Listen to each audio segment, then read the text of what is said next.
Bonjour et bienvenue dans la seconde partie de cet épisode sur Partosh. Je suis ravi de vous retrouver. Et alors oui, j'ai bien dit seconde partie, je vous demande vraiment de regarder la première partie, le lien s'affiche ici. Dans la première vidéo, j'ai présenté tous les motifs récurrents des deux films Dragon. Et c'était indispensable de les voir avant parce que maintenant, on va voir quelque chose d'encore plus intéressant. On va voir comment le compositeur, John Powell, alias John, a exploité tous ces thèmes pour les adapter à chaque situation des films. Je ne pourrais pas présenter ici chaque intervention de chaque motif en exposant les détails de chacune de leur orchestration, et évidemment, chaque exposition est unique et possède ses subtilités propres. Si ça vous intéresse malgré tout, vous avez un document en description qui répertorie toutes les occurrences des leitmotivs avec une description simple. En tout cas, ceux que j'ai relevés. Dans cette vidéo, on va voir des éléments un peu plus généraux et des exemples assez marquants. Et quoi de mieux pour commencer que de parler du thème marquant de Toothless, qui est un des deux personnages principaux. Eh bien, il est courant d'entendre ce motif avec une échelle différente, c'est-à-dire que le rythme et l'allure générale de la mélodie pourront être identiques, mais les intervalles entre les notes choisies seront différents. Ça nous permettra d'avoir des impressions différentes. Ici, la mélodie est construite en majeur.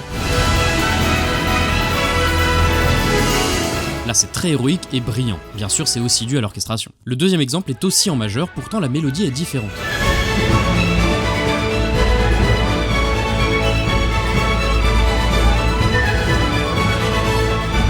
Alors là, on a une mélodie cyclique, ce qui évoque plus une mélodie dansante. Et c'est assez cohérent puisque dans ce morceau, le thème s'intègre entre des motifs qui évoquent la musique de danse celtique.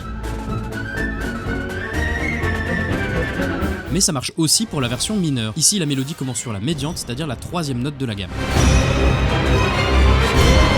Avec cette version, on ressent une certaine urgence, une tension assez prenante. Encore une fois, l'orchestration n'y est pas non plus étrangère. Ici, la mélodie commence par la dominante, c'est-à-dire la cinquième note de la gamme.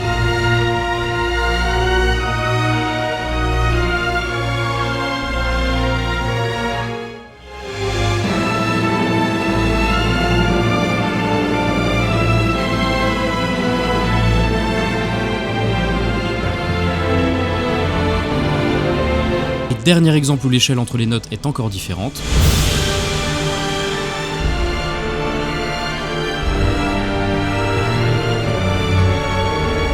L'ambiance dégagée se ressemble à chaque fois, une ambiance assez tragique, ce qui correspond aux scènes, mais les mélodies sont quand même variées. Je vous les fais jouer dans la même tonalité pour que vous puissiez comparer.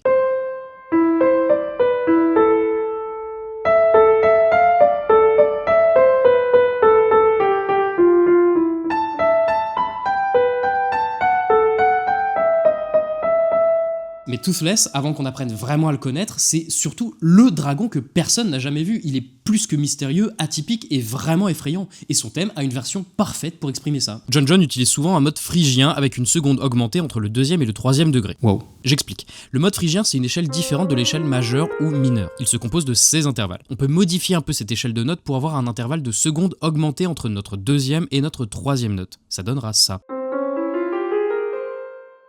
C'est un mode qui est très utilisé pour donner un aspect oriental à une musique. C'est le cas par exemple du thème principal de Lawrence d'Arabie ou de Stargate.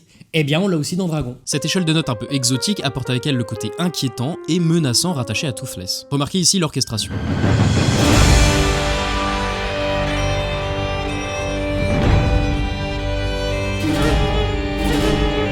En plus de l'utilisation de ce mode, on a de la guitare électrique saturée, ce qui jure avec le reste de la musique qui a des sonorités très orchestrales ou celtiques. Ça passe vraiment bien ici. Autre exemple.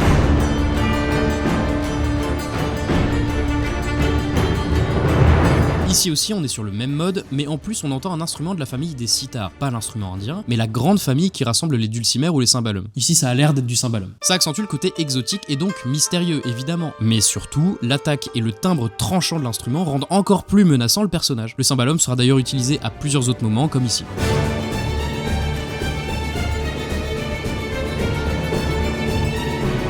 D'ailleurs, le thème de Hiccup utilise aussi parfois cette gamme, mais pas exactement pour les mêmes raisons. Pour rappel, voici le thème en version normale.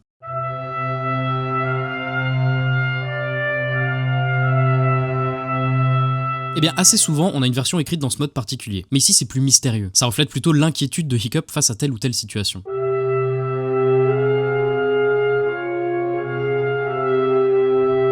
Et d'ailleurs, on a cette version plutôt au début du premier film. On l'entend quand il n'est pas vraiment rassuré. Exemple typique ici.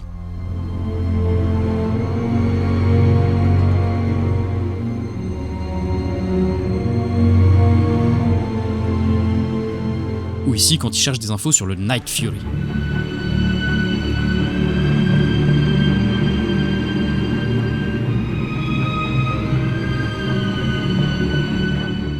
Ah, et petite parenthèse en rapport avec le thème de Hiccup, le début du thème de Hiccup et de Hiccup Chief commence de la même façon, une montée d'un demi-ton au corps solo.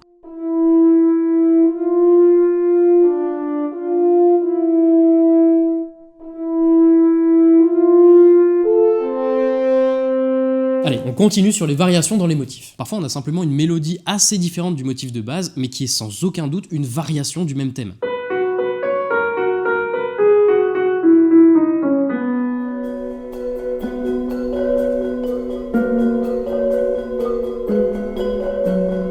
Ici, on ne joue pas avec toutes les notes de la mélodie standard, tout simplement. Et c'est génial, parce que ça évoque le fait qu'à ce moment du film, Toothless et Hiccup ne sont pas encore complices. Le dragon se laisse doucement découvrir et se dévoile petit à petit. Mais ici, la mélodie est vraiment différente. Déjà, le motif est ascendant cette fois.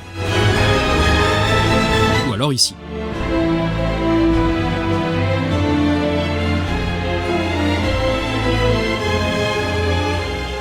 J'aimerais revenir sur cette histoire d'échelle différente. En fait, on a d'autres thèmes dont les variations reposent aussi sur ce principe-là. Rappelez-vous du thème de l'exploration.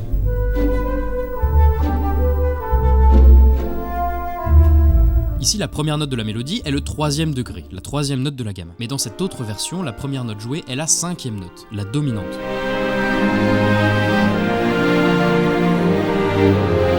Petite parenthèse, ici le thème de l'exploration est modifié, notamment rythmiquement, et correspond au thème d'Eret, le chasseur de dragons sous les ordres de Drago. Oh ce nom. C'est confirmé par ces passages où on réentend cette version.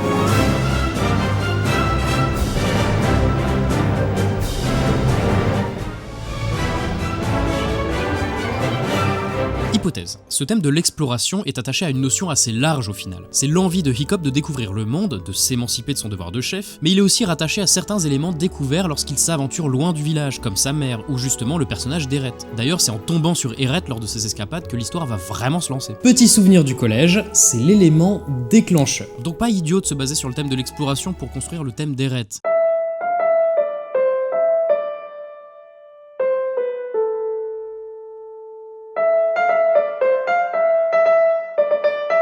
Après, si je peux émettre un avis personnel, ce personnage n'avait pas non plus spécialement besoin d'un motif propre, même s'il a la voix de Jon Snow. Soil my britches. Alors passons au point suivant qui concerne toujours les gammes utilisées. J'aimerais vous montrer quelques exemples de motifs qui sont parfois joués en majeur, parfois en mineur. On commence avec le thème du combat. La plupart du temps, il est entendu en mineur, ça donne ça.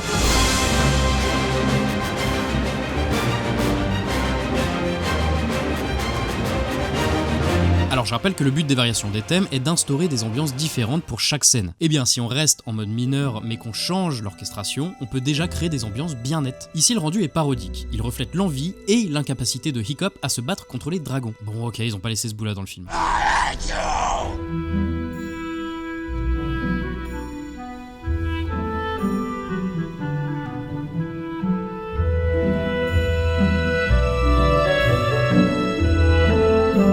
Mais on peut aussi l'entendre en mode majeur.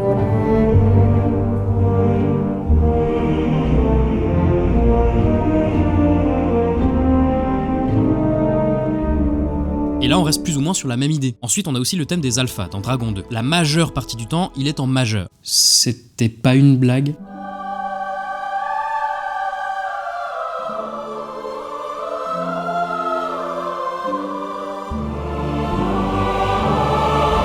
Mais lorsqu'il évoque l'alpha noir qui est sous le contrôle de Drago, on joue le motif en mineur.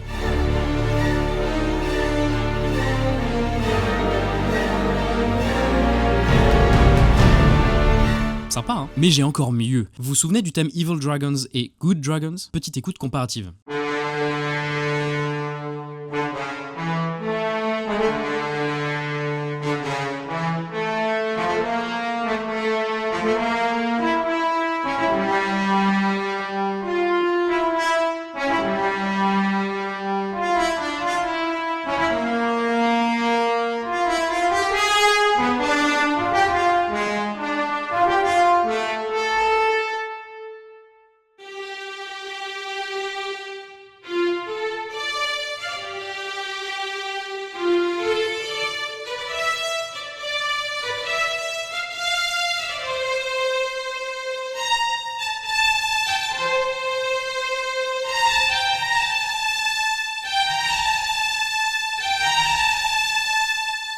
Et bah ouais, c'est le même thème, enfin quasiment. L'un est majeur, l'autre est mineur. Devinez lequel est lequel? En fait, ces deux thèmes représentent les deux aspects des dragons. Avant que les Vikings ne comprennent réellement ces êtres, ils sont montrés menaçants, agressifs, destructeurs. On entend alors Evil Dragons.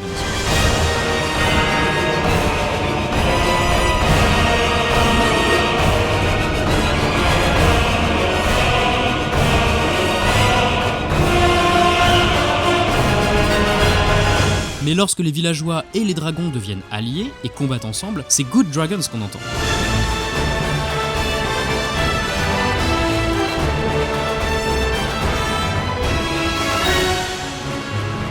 Ce thème-là permet aussi d'apporter un petit souffle comique parfois.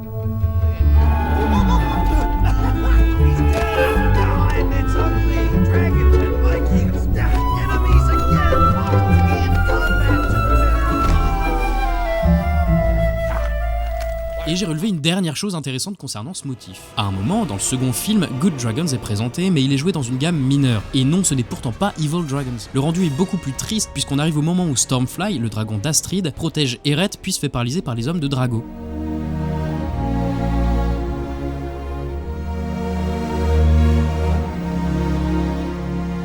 Il y a d'autres thèmes qui entretiennent une relation particulière. Si vous avez vu la partie 1, et vous avez vu la partie 1, hein, n'est-ce pas? Vous vous rappelez peut-être qu'il y a deux motifs très différents qui sont associés au dragonnier. Ils sont tous les deux utilisés pour faire ressortir des impressions différentes. Celui-là, en majeur, est très héroïque et montre les jeunes vikings confiants dans les combats.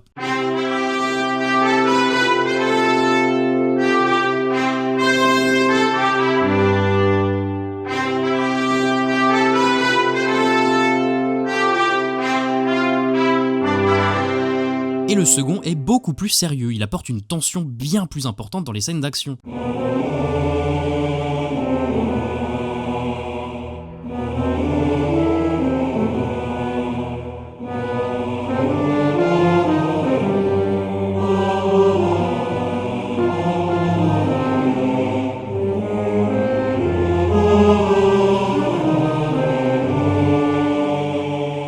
Sauf que pas toujours. Ici on a le premier thème joué en mineur, et du coup on a quelque chose de moins confiant.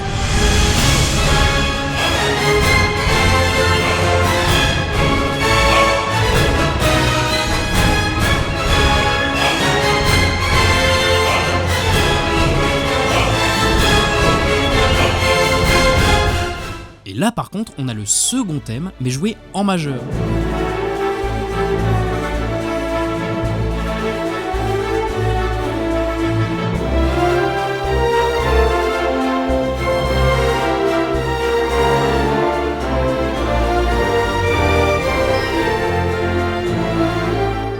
C'est un peu comme si les rôles s'inversaient. C'est trop cool. Là, on voit bien qu'on a la possibilité d'exprimer des choses très différentes à partir d'un même thème grâce aux outils harmoniques. Mais comme je l'ai déjà évoqué, l'orchestration aussi a un rôle très important là-dessus. Je vais commencer par présenter quelques exemples du magnifique thème Lost and Found. Vous vous souvenez, le thème qui évoque les séparations et les retrouvailles entre les personnages. Il est entendu à foison dans le deuxième film. Ici, le motif est sur un rythme ternaire, dansant, festif.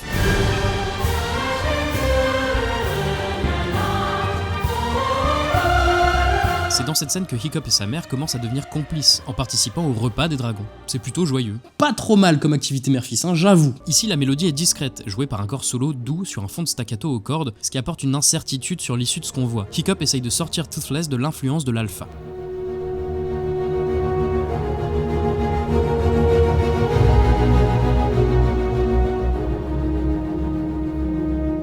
Ici, on a une version plus d'action.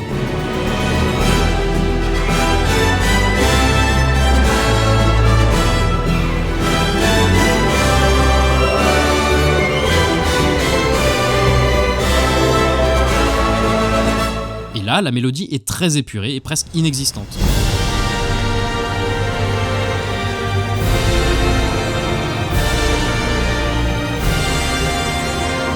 La version est assez pure et grandiose. Allez, on passe à un autre motif. Le thème du combat est évidemment plus souvent joué de façon martiale, avec des percussions denses et très présentes, dans un registre grave et exposé par des cuivres.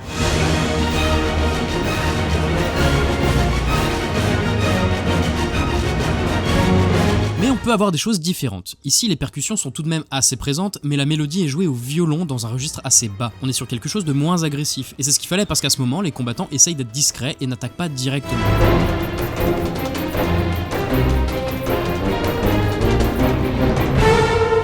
Mais on peut aller encore plus loin, comme ici. Dans la scène qui montre le retour d'un navire ayant été attaqué, le thème est de nouveau joué, mais de façon bien plus lente et plus discrète.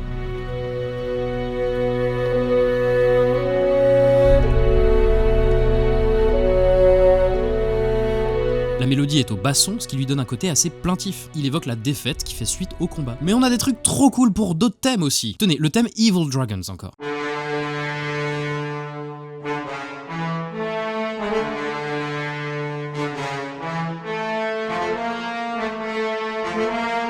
Et bah lui non plus, il est pas toujours joué de façon menaçante. Si on place des pizzicatos de contrebasse et de violoncelle en fond, un tapis de cordes douce et une mélodie jouée au corps anglais avec des petites fioritures, on a une version pas vraiment crédible du thème.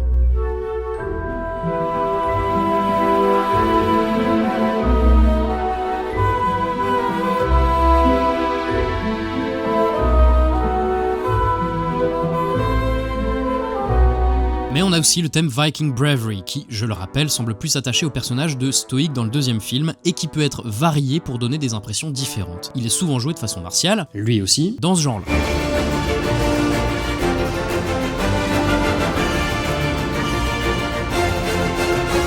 Mais il peut apparaître de bien d'autres façons. Ici, au début du premier film, lorsque Hiccup s'apprête à tuer Toothless, on entend le thème avec un rythme entêtant aux cordes, ce qui lui donne un aspect déterminé. Pourtant, le motif est assez calme.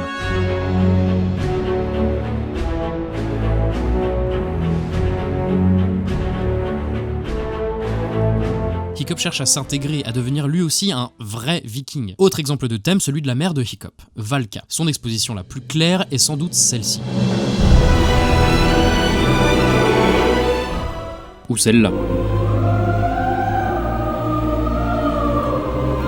Mais avant qu'on ne la rencontre vraiment, on a déjà son thème très modifié. La mélodie est extrêmement allongée, chantée par des chœurs féminins très doux, et surtout les cordes jouent un accord dissonant répété qui apporte une nappe de mystère. On ne connaît pas encore ce personnage étrange. Le truc semble quand même surfer sur des nuages sans bouger, enfin, c'est quand même un peu particulier quoi.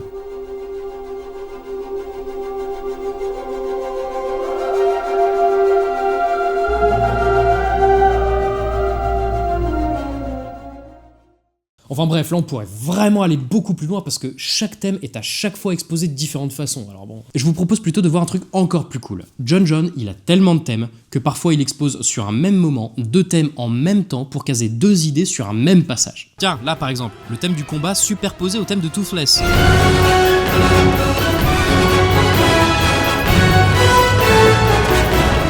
Ou alors là, où cette fois le thème du combat est joué avec le thème de l'amitié entre Toothless et Hiccup, plus précisément la fin de la mélodie.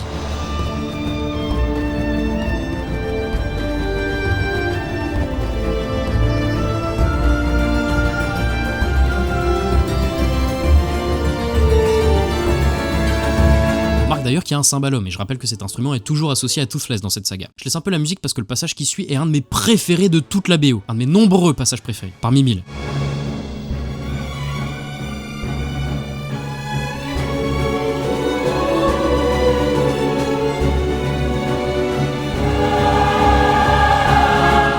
On a aussi le thème de Toothless mixé avec le thème de son amitié avec Hiccup, ici.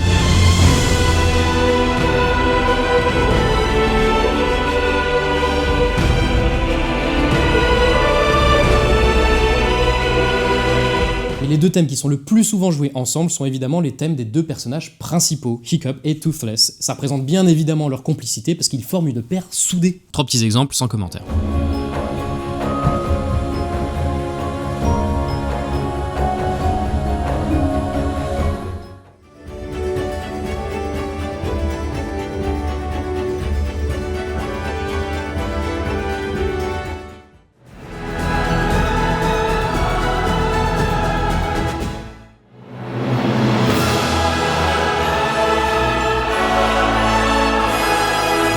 Bon ok, c'était 4 exemples. Bref, mais parfois c'est le contraire, on n'a pas 2 thèmes qui sont joués ensemble, mais un seul thème qui est tellement discret qu'on a même parfois l'impression qu'il n'y en a même pas du tout.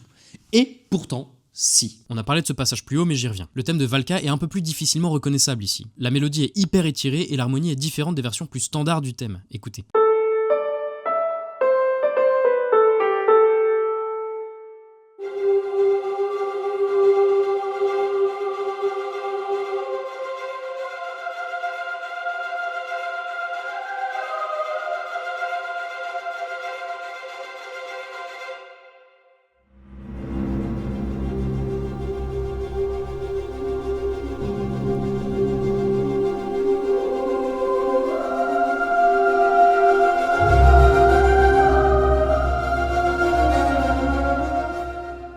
Ici, la mélodie du combat est jouée avec des intervalles différents de la version standard, et on n'a que le début de la mélodie.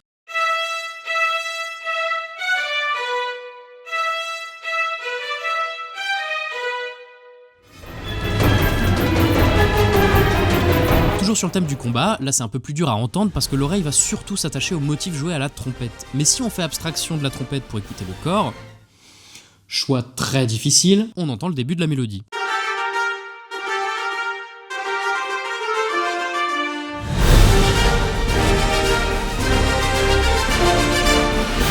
Dans ce passage aussi, l'oreille a tendance à s'accrocher à ce que jouent les cornemuses. Elle commence à jouer un ostinato, un motif répété, et à un moment, les cuivres graves vont entrer pour jouer le thème Evil Dragons. Forcément, c'est dans le grave, c'est lent, et on a un gros truc au premier plan, donc ça saute pas aux oreilles. Mais quand même, il est là, un peu caché.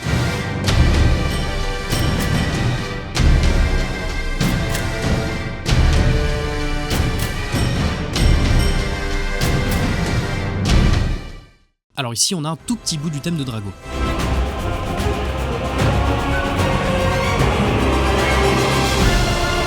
Vous l'avez pas entendu? Alors réécoutez le thème en entier.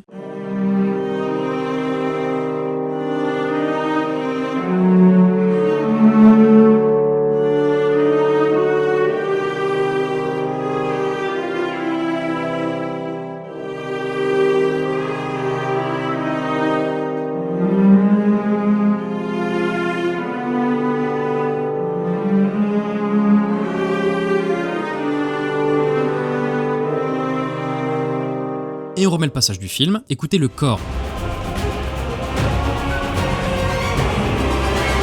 Alors là c'est franchement chaud, la mélodie est tellement charcutée qu'il faut aussi se fier à l'harmonie.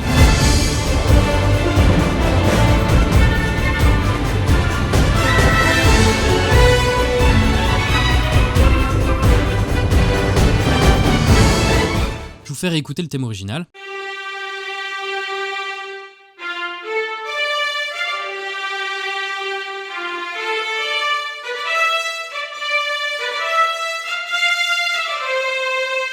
Et maintenant dans le film de nouveau.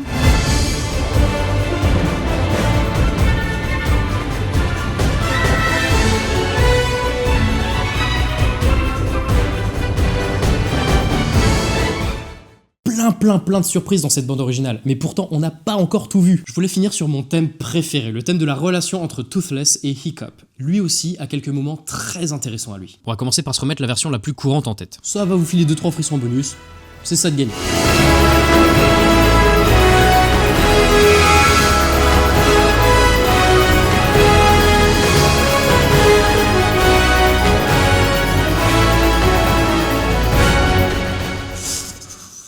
Ça c'est fait. Bon, je voulais aborder cette variation qui change pas mal de ce qu'on vient d'entendre. Dans le premier morceau de la BO de chaque film, This is Burke et Dragon Racing, on a ce thème juste après celui des Vikings. Et il est joué d'une façon très calme, au violon solo et au bois, pour s'intégrer à l'ambiance de l'introduction.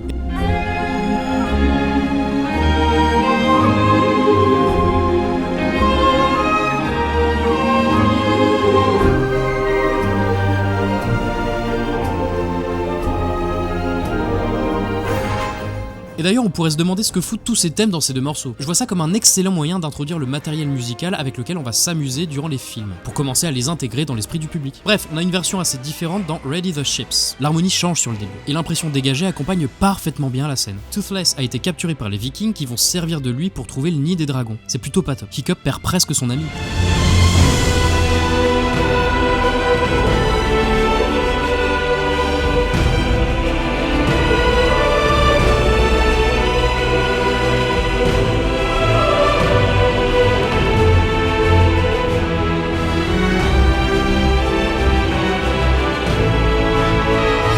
Et ici, dans Dragon 2, quand Hiccup décide de retourner à Burke pour affronter Drago et surtout pour récupérer Toothless, le thème est joué à la trompette solo, magnifique et très inspirant au passage, mais c'est surtout le dernier accord qui va être intéressant. Dans toutes les autres expositions de ce motif, on joue l'accord du 6e degré. Ça sonne comme ça.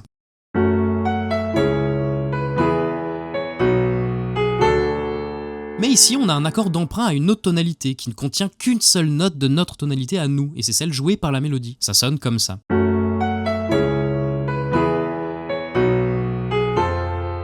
Cet accord permet de moduler, de changer notre tonalité, et ça redonne un élan bienvenu à la musique. Ici on ressent parfaitement la motivation et l'énergie d'aller sauver tout le monde. Et d'ailleurs, on a le thème de Toothless à la harpe en fond en même temps. Voilà ce que ça donne dans le film.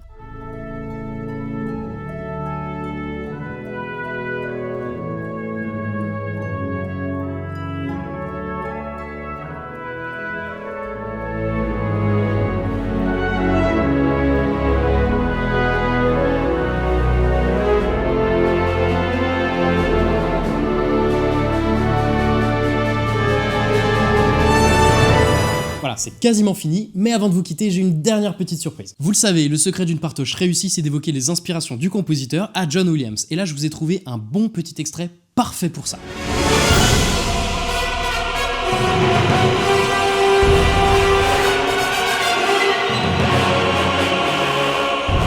Allez, c'était cadeau, c'était bonus. Et voilà qui conclut ce double épisode de Partosh sur How to Train Your Dragon. Et ce qu'on a pu voir, c'est que Poel s'est vraiment amusé, quoi. On sent qu'il a eu du temps pour maturer ses thèmes, et du temps surtout pour se les approprier afin de jouer avec, de les exploiter à fond et d'en tirer énormément de choses. J'espère vraiment que ça vous a plu, moi j'ai adoré préparer cet épisode, et alors encore une fois, allez écouter à fond ces BO parce que vous verrez, il y a 10 000 autres choses qu'on aurait pu en dire. S'il vous plaît, faites découvrir cette vidéo à tout le monde, partagez, ce serait vraiment super. Moi je vous souhaite plein de bonnes choses, et je vous fais plein de bisous.